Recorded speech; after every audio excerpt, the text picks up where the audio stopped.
നമസ്കാരം. Live at 6 ആരംഭിക്കുന്നു. ആദ്യം പ്രധാന വാർത്തകൾ.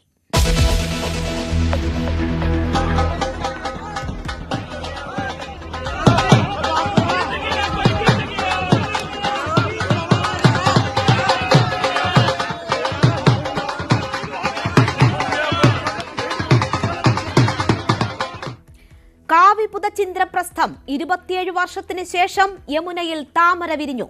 കാത്തിരുന്ന വിജയം ആഘോഷിച്ച് പ്രവർത്തകർ. പ്രധാനമന്ത്രി ഉടൻ പാർട്ടി ആസ്ഥാനത്തേക്ക്.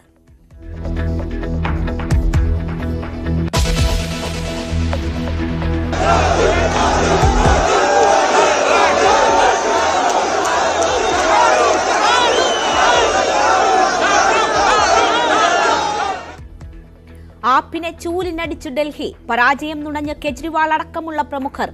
പറഞ്ഞു നിൽക്കാൻ കഴിയാതെ നേതാക്കൾ. പാർട്ടി ആസ്ഥാനത്ത് മൗനം.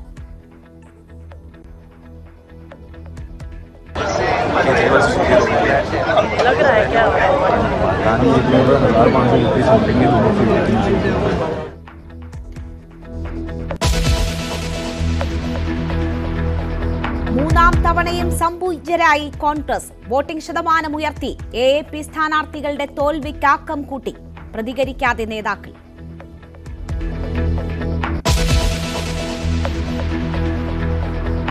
ഡൽഹിയിൽ മുഖ്യമന്ത്രി ചർച്ചകൾ സജീവം. പർവേഷ് സാഹിബ് സിംഗ് വർമ്മ മുഖ്യമന്ത്രിയായേക്കും.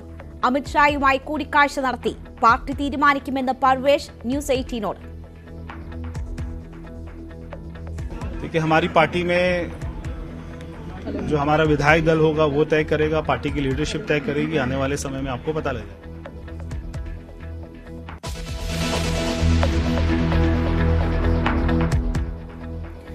മിൽക്കിപ്പൂരിൽ BJPയുടെ മധുര പ്രതികാരം.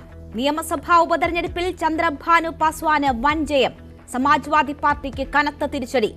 DMKയ്ക്കൊപ്പം നിന്ന് ഈറോഡ്.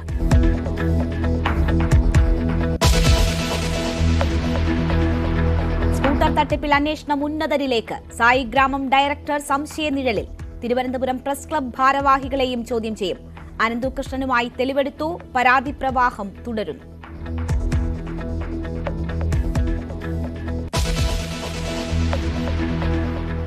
വാർത്തയിലേക്ക് വിശദമായി. ഡൽഹി പിടിച്ചെടുത്ത് BJP.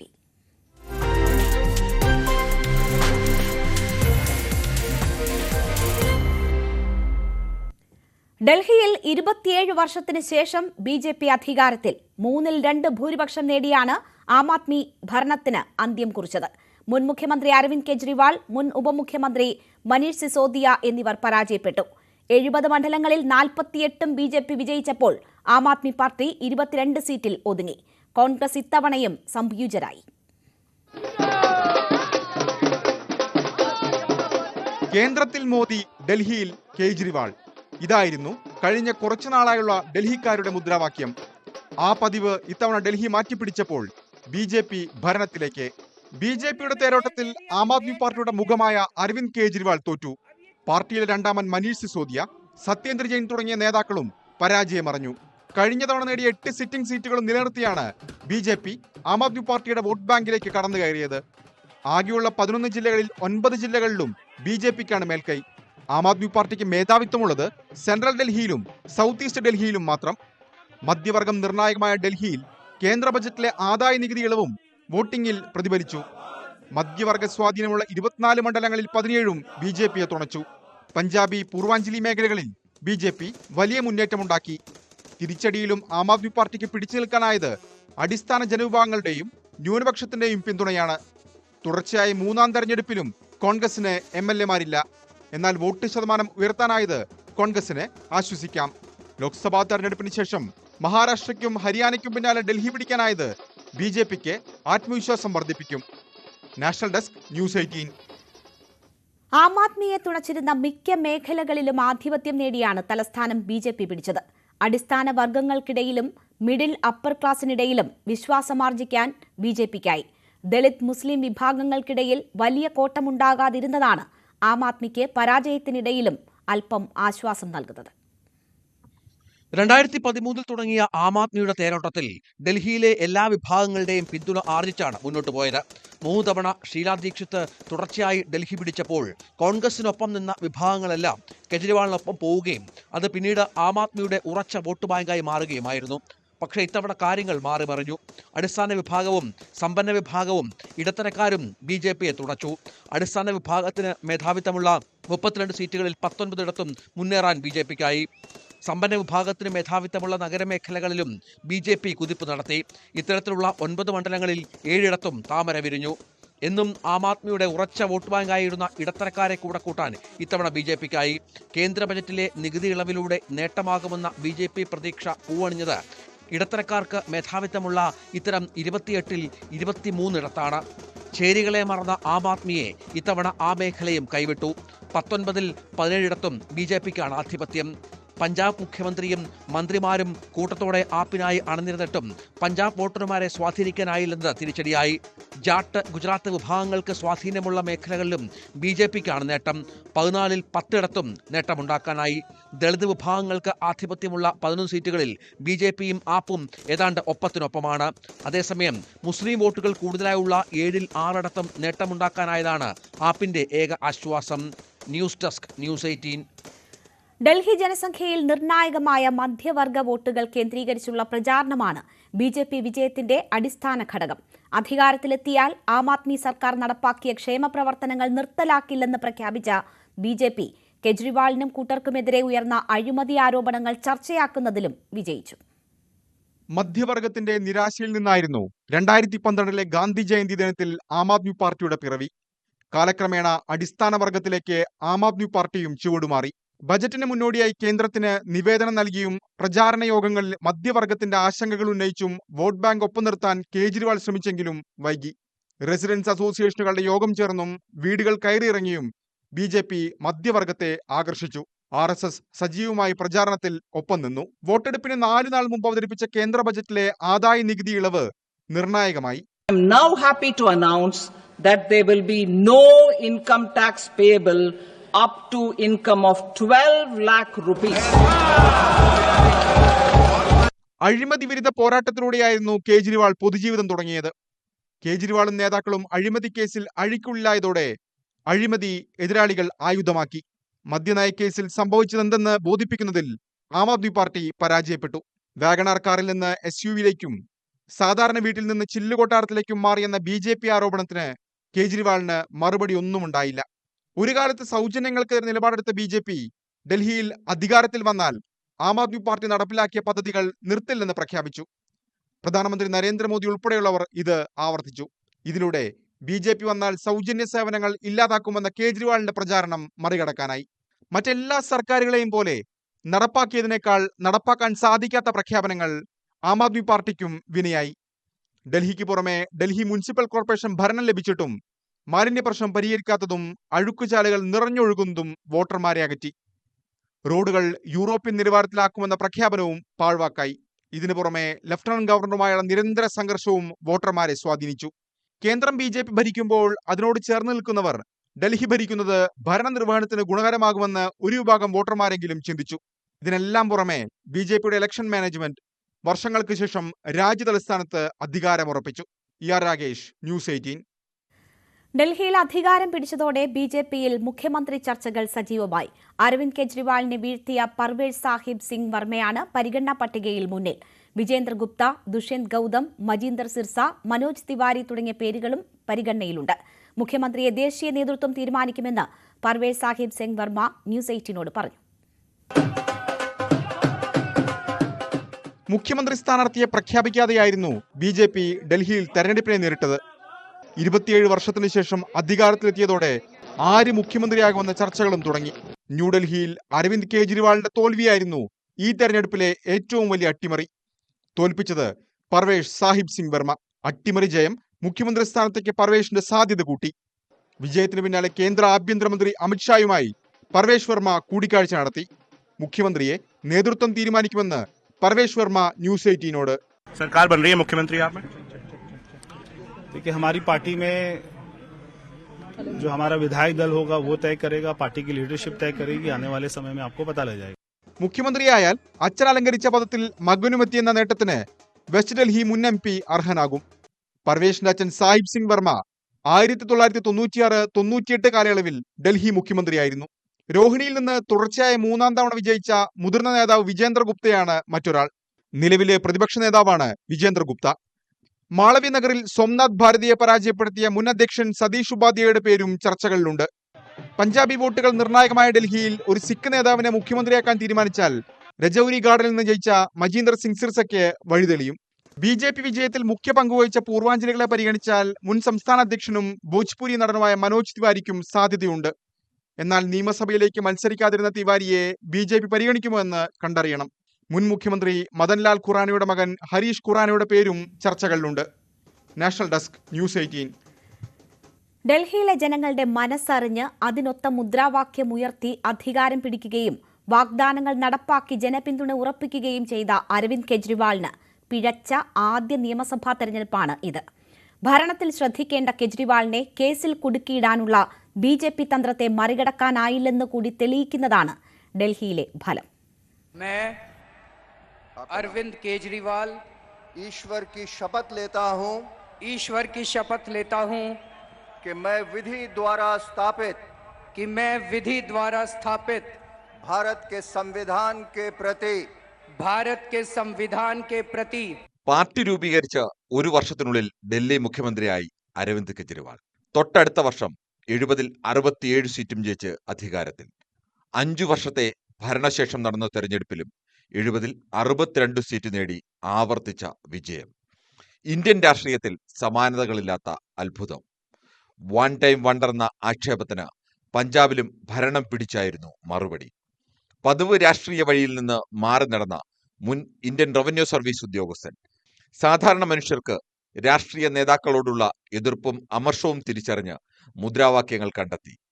അണ്ണാ ഹസാരയ്ക്കൊപ്പം അഴിമതി വിരുദ്ധ പോരാട്ടത്തിലൂടെ സാധാരണക്കാരുടെ മിശിഹ പരിവേഷം. मैं अरविंद केजरीवाल ईश्वर की शपथ लेता हूं कि जो विषय मुख्यमंत्री के रूप में मेरे विचार के लिए लाया जाएगा अथवा मुझे ज्ञात होगा. ഭരണത്തിലും പിഴച്ചില്ല. ജനപ്രിയ നടപടികളിലൂടെ ജനവിശ്വാസം കാക്കാനുള്ള ശേഷിയായിരുന്നു കൈമുതൽ. പാർട്ടിയിൽ ഏകാധിപതിയായി മാറുമ്പോഴും ജനപ്രിയ തന്ത്രങ്ങളിൽ വിട്ടുവീഴ്ച വരുത്തിയില്ല. അതിന് ഒരു പ്രത്യയശാസ്ത്രവും തടസ്സവുമായില്ല. കടുത്ത ഹിന്ദുത്വ ആശയങ്ങളിലൂടെ തന്നെ BJPയെ നേരിട്ടു. പക്ഷേ ഒടുവിൽ BJP തന്ത്രത്തിൽ കെജ്രിവാൾ എന്ന കൂർമ്മബുദ്ധിയായ രാഷ്ട്രീയക്കാരൻ വീണു. കെജ്രിവാളിനെയും പാർട്ടിയെയും കേസുകളിൽ തളച്ചിട്ടു. ഇതോടെ സമയവും ബുദ്ധിയും തന്ത്രവും കേസുകൾക്ക് പിറകെയായി. ഭരണത്തിലും പാർട്ടിയിലും ശ്രദ്ധിക്കാൻ കെജ്രിവാളിന് സമയം ഇല്ലാതെയായി. പഴയ പ്രതിച്ഛായയുടെ ആത്മവിശ്വാസത്തിൽ എല്ലാം മറികടക്കാമെന്ന് പ്രതീക്ഷിച്ചു. കെജ്രിവാൾ ജയിലിലായപ്പോൾ പാർട്ടിയെയും ഭരണത്തെയും നയിക്കാൻ രണ്ടാം നിരയിൽ മികച്ച നേതാക്കളും ഉണ്ടായിരുന്നില്ല. എല്ലാം തനിക്കൊറ്റയ്ക്ക് കഴിയുമെന്ന ആത്മവിശ്വാസത്തിനേറ്റ അടികൂടിയാണ് ഈ ഫലം. ഹരിയാനയിലെ ഭിവാനിയിൽ ജനിച്ച 56-കാരനായ അരവിന്ദ് കെജ്രിവാളിന് മുന്നിൽ പക്ഷേ ഇനിയും കാലമുണ്ട്. Political desk, news 18. ജനവിധി വിനയത്തോടെ സ്വീകരിക്കുന്നതായി അരവിന്ദ് കെജ്രിവാൾ വിജയത്തിൽ BJPയെ അഭിനന്ദിക്കുന്നു. ക്രിയാത്മക പ്രതിപക്ഷത്തിന്റെ പങ്ക് വഹിക്കുന്നതിനൊപ്പം തന്നെ ജനങ്ങൾക്കിടയിൽ തുടരുമെന്നും കെജ്രിവാൾ പറഞ്ഞു. अब जो जनता ने हमें निर्णय दिया है, हम न केवल एक कंस्ट्रक्टिव ऑपोजिशन का रोल निभाएंगे बल्कि हम समाज सेवा, जनता के सुख दुख में काम आना, व्यक्तिगत तौर पे जिसको भी जो ज़रूरत होगी हम लोगों के सुख दुख में हमेशा काम आएंगे. क्योंकि हम राजनीति में कोई सत्ता के लिए नहीं आए, हम राजनीति को एक ज़रिया मानते हैं जिसके ज़रिए जनता की सेवा की जा सके, जिसके ज़रिए लोगों के सुख दुख में काम आया जा सके. वो काम हम करते रहेंगे और हमें आगे भी इसी तरह से जनता के सुख दुख में काम आना है. मैं आम आदमी पार्टी के सभी कार्यकर्ताओं को बहुत बहुत बधाई देना चाहता हूँ. वो बहुत शानदार चुनाव लड़े, बहुत मेहनत की, उन्होंने बहुत कुछ सहा. इस पूरे चुनाव के दौरान उन्होंने बहुत शानदार चुनाव लड़ा. इसके लिए मैं उन सबको, सभी कार्यकर्ताओं को बहुत बहुत बधाई देना चाहता हूँ. नमस्कार. ഡൽഹിയിലെ ജനവിധി അംഗീകരിക്കുന്നതായി മുഖ്യമന്ത്രി അതിഷി. BJPക്കെതിരായ പോരാട്ടം തുടരുമെന്നും അതിഷി പറഞ്ഞു.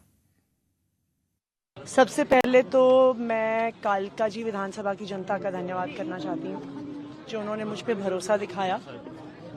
मैं अपनी पूरी टीम का धन्यवाद करना चाहती हूँ जिन्होंने बाहुबल, गुंडागर्दी मार पिटाई का सामना भी करते हुए जमीनी स्तर पे मेहनत करी और जनता तक पहुंचे। बाकी दिल्ली की जनता का जनादेश है, हमें जनादेश स्वीकार है। ये मैं अपनी सीट जीती हूँ, लेकिन ये जीत का समय नहीं है, ये जंग का समय ही है। जंग जारी रहेगी भारतीय जनता पार्टी के खिलाफ, उनकी तानाशाही और उनकी गुंडागर्दी के खिलाफ। ഭരണമാറ്റമുണ്ടാകുമെന്ന് നേരത്തെ തന്നെ അറിയാമായിരുന്നുവെന്ന് പ്രിയങ്ക വാദ്ര. കോൺഗ്രസിന്റെ പ്രവർത്തനം കൂടുതൽ കാര്യക്ഷമമാക്കണമെന്നാണ് തെരഞ്ഞെടുപ്പ് ഫലം കാണിക്കുന്നതെന്നും പ്രിയങ്ക പറഞ്ഞു. ഡൽഹിയിൽ ബിജെപിയെ അധികാരത്തിലെത്തിച്ചത് കോൺഗ്രസ് ആണെന്ന് സിപിഎം സംസ്ഥാന സെക്രട്ടറി എം വി ഗോവിന്ദൻ. എഎപിയെ തോൽപ്പിക്കാൻ കോൺഗ്രസ് നിലപാടെടുത്തുവെന്നും എം വി ഗോവിന്ദൻ പറഞ്ഞു. ഡൽഹിയിൽ ബിജെപിക്ക് അധികാരത്തിൽ വരാൻ കോൺഗ്രസ് അനുകൂല നിലപാട് സ്വീകരിച്ചുവെന്ന് എൽഡിഎഫ് കൺവീനർ ടി പി രാമകൃഷ്ണനും. കോൺഗ്രസിന്റെ നിലപാടാണ് ഇന്ത്യ സഖ്യം ശരിയായി പ്രവർത്തിക്കാതിരുന്നതിന് കാരണമെന്നും ടി പി രാമകൃഷ്ണൻ പറഞ്ഞു. ഇന്ത്യ മുന്നണിയിലെ ഭിന്നിപ്പ് ഡൽഹിയിൽ തിരിച്ചടിയായെന്ന് പി കെ കുഞ്ഞാലിക്കുട്ടിയും. ഒന്നിച്ചു നിന്നിരുന്നുവെങ്കിൽ ബിജെപിയെ ചെറുക്കാമായിരുന്നു. പുനരാലോചനയ്ക്ക് എല്ലാവരും തയ്യാറാകണമെന്നും കുഞ്ഞാലിക്കുട്ടി പറഞ്ഞു. അടിയന്തരമായി ഇന്ത്യ മുന്നണി യോഗം ചേർന്ന് ചർച്ച ചെയ്യണമെന്നും ലീഗ് ഇക്കാര്യം യോഗത്തിൽ ഉന്നയിക്കുമെന്നും കുഞ്ഞാലിക്കുട്ടി പറഞ്ഞു.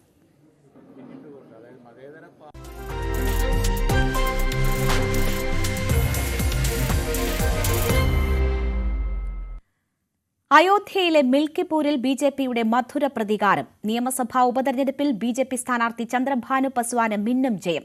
ലോക്സഭാ തെരഞ്ഞെടുപ്പിൽ അയോധ്യ ക്ഷേത്രം ഉൾപ്പെടുന്ന ഫൈസാബാദിൽ ബിജെപി പരാജയപ്പെട്ടിരുന്നു. ഉത്തർപ്രദേശിൽ അയോധ്യ ജില്ലയിലെ മിൽക്കിപൂർ ഉപതെരഞ്ഞെടുപ്പിൽ ബിജെപി നേടിയത് തകർപ്പൻ ജയം. 39-കാരൻ ചന്ദ്രഭാനു പസ്വാൻ താമര വിരിയിച്ചത് ബിജെപി കണക്ക് കൂട്ടിയതിനേക്കാൾ വലിയ ഭൂരിപക്ഷത്തിൽ. സമാജ്വാദി പാർട്ടി നേതാവും ഫൈസാബാദ് എംപിയുമായ അവധേഷ് പ്രസാദിന്റെ മകൻ അജിത് പ്രസാദാണ് പരാജയപ്പെട്ടത്. പ്രാൺ പ്രതിഷ്ഠ ചടങ്ങിന് ശേഷം നടന്ന ലോക്സഭാ തെരഞ്ഞെടുപ്പിൽ അയോധ്യ രാമക്ഷേത്രം ഉൾപ്പെടുന്ന ഫൈസാബാദിൽ ബിജെപി പരാജയപ്പെട്ടിരുന്നു. മൂന്നാമതും അധികാരത്തിലെത്തിയെങ്കിലും ഫൈസാബാദിലെ തോൽവി ബിജെപിക്ക് വലിയ ക്ഷീണമുണ്ടാക്കി. ഇതോടെയാണ് മിൽക്കിപൂർ ഉപതെരഞ്ഞെടുപ്പ് ശ്രദ്ധാകേന്ദ്രമായത്. ഉപതെരഞ്ഞെടുപ്പ് പ്രചാരണത്തിൽ വീറും വാശിയും നിറഞ്ഞു. യു.പി. മുഖ്യമന്ത്രി യോഗി ആദിത്യനാഥ് നേരിട്ട് തന്നെ ബിജെപി പ്രചരണത്തിന്റെ മേൽനോട്ടം വഹിച്ചു. വലിയ ഭൂരിപക്ഷത്തോടെ മിൽക്കിപൂരിൽ നേടിയ വിജയത്തിൽ ബിജെപിക്ക് അഭിമാനിക്കാം. मिल्कीपुर की जनता ने जिस तरह से अपार जन समर्थन दिया है, उसके लिए मैं मिल्कीपुर की जनता के चरणों में कोट कोट प्रणाम करता हूं, वंदन अभिनंदन करता हूं। हम लोग सरकार द्वारा जो जन कल्याणकारी योजनाएं चलाई जा रही हैं, उसको हम लोग जन जन तक पहुंचाने का काम किए. സിറ്റിംഗ് സീറ്റ് നഷ്ടമായത് സമാജ്വാദി പാർട്ടിക്ക് തിരിച്ചടിയായി. भारतीय जनता पार्टी इस तरह से पूरी तरह से विज्ञ है, उसके संज्ञान में है, जानकारी में है कि भारतीय जनता पार्टी मिल्कीपुर विधानसभा से बहुत बुरी तरह से हारेगी, पराजित होगी। हालांकि उन्होंने एक महीना पहले से ही 1 दर्जन से जैसे तमाम अपने मंत्रिपरिषद के लोगों को लगाया है, 1 महीने से ज्यादा हो गया, वो वहां रह रहे हैं, डेरा डाले हैं कुमारगंज यूनिवर्सिटी में और कहीं पर डेरा डालकर काम कर रहे हैं। लेकिन उसमें तो ज्यादातर ऐसे लोग हैं जो अपने चुनाव में स्वयं नहीं हारे हैं, और लोकसभा का जो चुनाव हुआ है उस चुनाव में अपने क्षेत्र में बुरी तरह हारे हैं, तो यहाँ उनका कोई पैर नहीं लगेगा। यहाँ समाजवादी पार्टी, वहाँ के लोग देवतुल्य मतदाताओं की कृपा से. ന്യൂസ് 18 ഡൽഹി. തമിഴ്നാട്ടിലെ ഈറോഡ് നിയമസഭാ മണ്ഡലത്തിൽ നടന്ന ഉപതെരഞ്ഞെടുപ്പിൽ ഡിഎംകെക്ക് ജയം. 30,000-ലധികം വോട്ടുകൾ നേടിയാണ് ചന്ദിരകുമാർ BC വിജയം ഉറപ്പിച്ചത്. എംഎൽഎ ആയിരുന്ന കോൺഗ്രസിലെ EVKS ഇളങ്കോവന്റെ മരണത്തെ തുടർന്നാണ് ഈറോഡ് ഉപതെരഞ്ഞെടുപ്പ് നടന്നത്. നാം തമിഴർ കക്ഷിയുടെ MK സീതാലക്ഷ്മിയാണ് 2ാം സ്ഥാനത്ത്. മുഖ്യപ്രതിപക്ഷമായ AIADMK ഉൾപ്പെടെയുള്ള പ്രതിപക്ഷ പാർട്ടികൾ വോട്ടെടുപ്പ് ബഹിഷ്കരിച്ചിരുന്നു. ഘടകകക്ഷികളുടെ എതിർപ്പ് മറികടന്നും പാലക്കാട്ടെ ബ്രൂവറിയുമായി മുന്നോട്ടു പോകാൻ CPM. പദ്ധതിയിൽ നിന്ന് പിന്മാറ്റം ആലോചനയിലില്ലെന്ന് സംസ്ഥാന സെക്രട്ടറി എം വി ഗോവിന്ദൻ പറഞ്ഞു. എന്നാൽ ഘടകകക്ഷികളുടെ ആശങ്കകൾ പരിഹരിക്കുമെന്നായിരുന്നു ഇടതുമുന്നണി കൺവീനർ ടി പി രാമകൃഷ്ണന്റെ പ്രതികരണം. കിഫ്ബി റോഡുകളിൽ നിന്ന് ടോൾ പിരിക്കുന്ന കാര്യം മുന്നണിയിൽ ചർച്ച ചെയ്തെന്ന കൺവീനറുടെ നിലപാട് പാർട്ടി സെക്രട്ടറി തള്ളി. അല്ല, ഇത് പിന്നെ നിർത്തിവെക്കേണ്ട കാര്യം അത് നടക്കില്ലേ, നടന്നുകൊണ്ടിരിക്കില്ലേ. ആ പ്രക്രിയ മുന്നോട്ടേക്ക് പോകുമ്പോൾ തന്നെ ആവശ്യമായ ചർച്ച എവിടെയൊക്കെ ആരൊക്കെ വേണോ അവരൊക്കെ ചർച്ച നടത്തിയിട്ട് പോകും. എല്ലാവരും കൂടി ചേർത്തില്ലേ തീരുമാനിക്കുള്ളൂ. തീരുമാനം വരുന്നത് എല്ലാവരും LDF എന്ന രീതിയിൽ ഒറ്റക്കെട്ടായിട്ട് തീരുമാനിച്ചു പോവുകയാണ്. തീരുമാനിച്ചു പോകുന്നതിന് എവിടെയെങ്കിലും തടസ്സമോ പ്രശ്നമോ ഉണ്ടെങ്കിൽ ചർച്ച ചെയ്ത് ആവശ്യമായ തീരുമാനത്തിലേക്ക് പോകും. ആരെതിർത്താലും ബ്രുവറിയിൽ നിന്ന് പിന്മാറില്ലെന്ന പാർട്ടി നയം വ്യക്തമാക്കുകയാണ് MV ഗോവിന്ദൻ.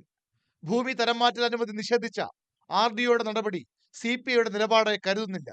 തടസ്സമായ ഘടകങ്ങളുണ്ടെങ്കിൽ ചർച്ച ചെയ്ത് മുന്നോട്ട് പോകുമെന്നും ഘടകകക്ഷികളുടെ എതിർപ്പ് സംബന്ധിച്ച ചോദ്യത്തിന് പാർട്ടി സെക്രട്ടറി മറുപടി പറഞ്ഞു. ഘടകകക്ഷികളുടെ അഭിപ്രായം കേൾക്കുമെന്ന് മുന്നണി കൺവീനറും വ്യക്തമാക്കുന്നു. ഇടതുപക്ഷ ജനാധിപത്യ മുന്നണിയിലെ വിവിധ പാർട്ടികൾക്ക് വ്യത്യസ്തമായ അഭിപ്രായങ്ങളുണ്ടാവും. ആ അഭിപ്രായങ്ങളെല്ലാം ചർച്ച നടത്തിയാണ് ഒരു പൊതു നിലപാടിലേക്ക് എത്തുക. മുന്നണിയിലെ പാർട്ടികൾക്ക് എന്തെങ്കിലും അഭിപ്രായ വ്യത്യാസമുണ്ടെങ്കിൽ അത് ഇടതുപക്ഷ ജനാധിപത്യ മുന്നണിക്കകത്ത് ചർച്ച നടത്തി വ്യക്തത വരുത്തുന്നതിന് വേണ്ടി ഞങ്ങൾ ശ്രമിക്കും. ജലചൂഷണം ഉണ്ടാവില്ല എന്നുള്ളത് ബന്ധപ്പെട്ടവർ വ്യക്തമാക്കിയിട്ടുണ്ട്. ബ്രുവറിയിൽ ഉറച്ച അഭിപ്രായം പറഞ്ഞ MV ഗോവിന്ദൻ റോഡിലെ ടോൾ വിഷയത്തിൽ കുറെ കൂടി മയപ്പെട്ട നിലപാടാണ് സ്വീകരിച്ചത്. മാത്രമല്ല, ടോൾ വിഷയം മുന്നണി ചർച്ച ചെയ്തെന്ന കൺവീനർ TP രാമകൃഷ്ണൻ നിലപാടും ഗോവിന്ദൻ തള്ളിക്കളഞ്ഞു. കിഫ്ബി ടോൾ പിരിക്കാൻ ഇപ്പോൾ തീരുമാനിച്ചിട്ടില്ല. ടോൾ പിരിക്കേണ്ടത് ഉൾപ്പെടെയുള്ള കാര്യങ്ങൾ ചർച്ച ചെയ്യേണ്ടി വരും. അപ്പോൾ നമുക്ക് അറിയിക്കാം. ചർച്ച ചെയ്ത് തീരുമാനിച്ചില്ലല്ലോ, തീരുമാനം വന്നില്ലല്ലോ, വരട്ടെ, അപ്പോൾ നമുക്ക് അറിയിക്കാം. ഇനി LDFന്റെ ഭാഗമായിട്ട് തീരുമാനം വരുമ്പോഴും ഞങ്ങളുടെ കൂടി തീരുമാനമായിരിക്കും. അത്രയേ ഉള്ളൂ. ഗവൺമെന്റ് ഇടതുപക്ഷ മുന്നണി ഗവൺമെന്റ് എന്ന രീതിയിൽ ഇത്തരം ടോളിനോട് പൊതുവെ യോജിക്കുന്നില്ല. ബ്രുവറി ടോൾ വിഷയങ്ങളിൽ CPIയും RJDയുമാണ് CPMനെ എതിർപ്പ് അറിയിച്ചിട്ടുള്ളത്. ചർച്ചയിലൂടെ പ്രശ്നങ്ങൾ പരിഹരിക്കാവുന്ന പ്രതീക്ഷയിലാണ് പാർട്ടി നേതൃത്വം. 19-ന് ചേരുന്ന മുന്നണി യോഗത്തിൽ ഇക്കാര്യങ്ങൾ വിശദമായി ചർച്ച ചെയ്യും. അതിനു മുന്നോടിയായി ഉഭയകക്ഷി ചർച്ചകൾക്കും സാധ്യതയുണ്ട്. ന്യൂസ് 18 തിരുവനന്തപുരം. പകുതി വില തട്ടിപ്പ് കേസിൽ സായി ഗ്രാമം ഡയറക്ടർ KN ആനന്ദകുമാർ അടക്കമുള്ളവർക്കെതിരെ അന്വേഷണം. കേസിൽ ആരോപണ വിധേയരായ രാഷ്ട്രീയ പ്രമുഖരെയും ചോദ്യം ചെയ്യും. തിരുവനന്തപുരം പ്രസ് ക്ലബ് ഭാരവാഹികളെയും ചോദ്യം ചെയ്യും. കോൺഗ്രസും മുസ്ലിം ലീഗും BJPയും തട്ടിപ്പിന്റെ ഭാഗമായെന്ന് CPM ആരോപിച്ചു. ഇന്നും പണം നഷ്ടപ്പെട്ട നിരവധി പേർ പരാതിയുമായി പോലീസിനെ സമീപിച്ചു. പകുതി വില തട്ടിപ്പിൽ പണം നൽകിയെന്ന് അനന്തു കൃഷ്ണൻ പറയുന്ന രാഷ്ട്രീയ നേതാക്കളെയും മറ്റ് ഉന്നതരെയും ചോദ്യം ചെയ്യും. സായി ഗ്രാമം ഡയറക്ടർ ആനന്ദകുമാറിനെ ചോദ്യം ചെയ്യാൻ പോലീസ് നിയമോപദേശം തേടി. ആനന്ദകുമാറിന് എല്ലാ മാസവും 10 ലക്ഷം രൂപ വീതം നൽകിയിരുന്നെന്നാണ് മുഖ്യപ്രതി അനന്തു കൃഷ്ണന്റെ മൊഴി. തട്ടിപ്പ് നടന്നത് ആനന്ദകുമാറിന്റെ അറിവോടെയാണെന്ന് ആരോപിച്ച NGO കോൺഫെഡറേഷൻ അംഗങ്ങൾ രംഗത്തെത്തി. അതിപ്പോൾ സായി ഗ്രാമിലെ ആനന്ദകുമാർ സാറിൻ്റെ നിർദ്ദേശം അനുസരിച്ചാണ് ഞങ്ങൾ ഗുണഭോക്താക്കളിൽ നിന്ന് ഗുണഭോക്തൃ വിഹിതം വാങ്ങുകയും ഗുണഭോക്തൃ വിഹിതം വാങ്ങി ഞങ്ങൾ അവർ നിർദ്ദേശിച്ച അക്കൗണ്ടിലോട്ട് പണം അടയ്ക്കുകയും ചെയ്തത്. ലാലി വിൻസെന്റ്, AN രാധാകൃഷ്ണൻ അടക്കമുള്ള രാഷ്ട്രീയ നേതാക്കളെയും ചോദ്യം ചെയ്യും. കോൺഗ്രസ് നേതാവ് ലാലി വിൻസെന്റിന് 46 ലക്ഷം രൂപയും BJP നേതാവ് AN രാധാകൃഷ്ണന് 40 ലക്ഷം രൂപയും നൽകിയെന്നാണ് പ്രതി മൊഴി നൽകിയിട്ടുള്ളത്. വിഷയം CPM രാഷ്ട്രീയ ആയുധമാക്കും. CPIMന്റെ ഭാഗമായിട്ട് ഈ തട്ടിപ്പിന്റെ ഭാഗമായിട്ട് ഒരാളുണ്ടെങ്കിൽ അയാളെ ഈ CPIM എന്ന് പറയുന്ന പാർട്ടി കൃത്യമായിട്ട് രാഷ്ട്രീയമായി സംഘടനാപരമായി കൈകാര്യം ചെയ്യും. അതിൽ ഒരു സംശയവും വേണ്ട. പറയട്ടെ, കോൺഗ്രസും ലീഗും BJPയും ഞാൻ പറഞ്ഞതുപോലെ കേരളത്തിലെ BJPക്കാരും കേരളത്തിലെ കോൺഗ്രസ്സുകാരും കേരളത്തിലെ ഈ പറയുന്ന ലീഗുകാരും ഇതുമായി ബന്ധപ്പെട്ട് നിൽക്കുന്ന ഏതെങ്കിലും ഒരാളെ ശരിയായ രീതിയിൽ തെളിവിന്റെ ഭാഗമായിട്ട് വന്നാൽ നടപടിയെടുത്ത് മുമ്പോട്ടേക്ക് പോകുമെന്ന് പറയാൻ ധൈര്യമുള്ള ഒരു പാർട്ടിയാണ്. പറയട്ടെ, ഞാൻ പറഞ്ഞല്ലോ, ഒരു സംശയവും വേണ്ട. ഞങ്ങളുടെ പാർട്ടി ഒരു സംശയമില്ലാത്ത രീതിയിൽ ഉറപ്പായിട്ട് തന്നെ പറയുകയാണ്. അങ്ങനെ ആരെങ്കിലും ഉണ്ടെങ്കിൽ അത് ഫോട്ടോ ഒന്നുമല്ല കേട്ടോ, നിങ്ങൾ ഈ പറയുന്ന ഈ വളരെ ലളിതവരിക്കൊന്നും വേണ്ടതില്ല. തിരുവനന്തപുരം പ്രസ് ക്ലബിന് പാരിതോഷികം കൈമാറിയെന്ന് പ്രതി വെളിപ്പെടുത്തിയിരുന്നു. പ്രസ് ക്ലബ്ബ് ഭാരവാഹികളെയും ചോദ്യം ചെയ്യും. പ്രതി അനന്തു കൃഷ്ണനെ ഇന്ന് തൊടുപുഴയിലെത്തിച്ച് തെളിവെടുത്തു. ശങ്കരപ്പള്ളി, കുളപ്ര എന്നിവിടങ്ങളിലാണ് എത്തിച്ചത്. ഇടുക്കിയിൽ മാത്രം 20ഓളം കേസുകളാണ് നിലവിൽ രജിസ്റ്റർ ചെയ്തിട്ടുള്ളത്. ആലപ്പുഴ തൃക്കുന്നപ്പുഴയിലും 200ഓളം പേരെ അനന്തു കൃഷ്ണൻ കബളിപ്പിച്ചു. സീഡ് സൊസൈറ്റി സംഘടന വഴി തട്ടിച്ചത് 7 കോടി. തൃക്കുന്നപ്പുഴയിൽ പണം നഷ്ടമായവരിൽ ഭൂരിഭാഗവും മത്സ്യത്തൊഴിലാളി കുടുംബങ്ങളിൽപ്പെട്ടവരാണ്. വിവിധ ബ്യൂറോകൾക്കൊപ്പം ന്യൂസ് 18 തിരുവനന്തപുരം. ഡൽഹി വിജയത്തിന്റെ പശ്ചാത്തലത്തിൽ BJP ആസ്ഥാനത്ത് പ്രധാനമന്ത്രി നരേന്ദ്രമോദി എത്തിയിരിക്കുകയാണ്. വൻ സ്വീകരണം അദ്ദേഹത്തിന് അവിടെ ലഭിക്കുന്നു. തത്സമയ ദൃശ്യങ്ങളിലേക്ക്. श्री नरेंद्र मोदी जी का स्वागत है. भारत माता की. मोदी मोदी मोदी मोदी मोदी मोदी मोदी मोदी मोदी मोदी मोदी मोदी भारत माता की. भारतीय जनता पार्टी